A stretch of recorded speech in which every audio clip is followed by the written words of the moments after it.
அடுத்த ஆண்டு நடக்க இருக்கும் T20 உலகக்கோப்பை கிரிக்கெட் தொடருக்கான இந்திய அணி அறிவிக்கப்பட்டுள்ளது.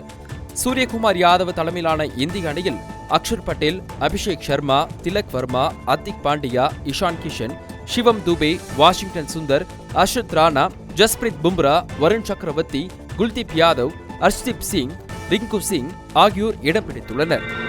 ரயில் டிக்கெட் முன்பதிவுகளில் முறைகேடுகளை தடுக்க IRCTC இணையதளத்தில் காலை 8 மணி முதல் 10 மணி வரை ரயில் டிக்கெட் முன்பதிவு செய்ய ஆதார் இணைப்பு கட்டாயம் என்பது தற்போது அமலில் இருக்கிறது.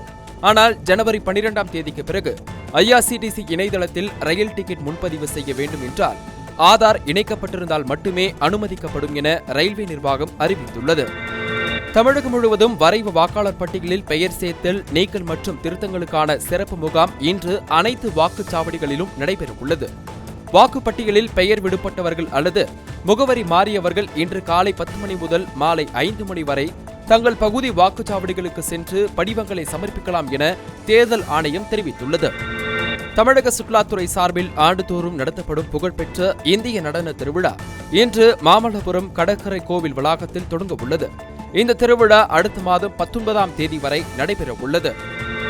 தமிழகத்தில் 1299 சப் இன்ஸ்பெக்டர் பணியிடங்களுக்கான தேர்வு பல்வேறு நீதிமன்ற வழக்குகளுக்கு பிறகு 2 லட்சம் தேர்வர்கள் பங்கேற்புடன் இன்று கடும் கட்டுப்பாடுகளுடன் நடைபெற உள்ளது. 2 ஆண்டுகளுக்கு பிறகு இந்த தேர்வு நடைபெற உள்ளதால் தேர்வர்கள் மத்தியில் பெரும் எதிர்பார்ப்பு ஏற்பட்டுள்ளது. இந்த மாதிரி முக்கிய செய்திகளை உடனுக்குடன் தெரிஞ்சுக்க இப்பவே வேட்டி நியூஸ் ஆப்பை இன்ஸ்டால் பண்ணிக்கோங்க.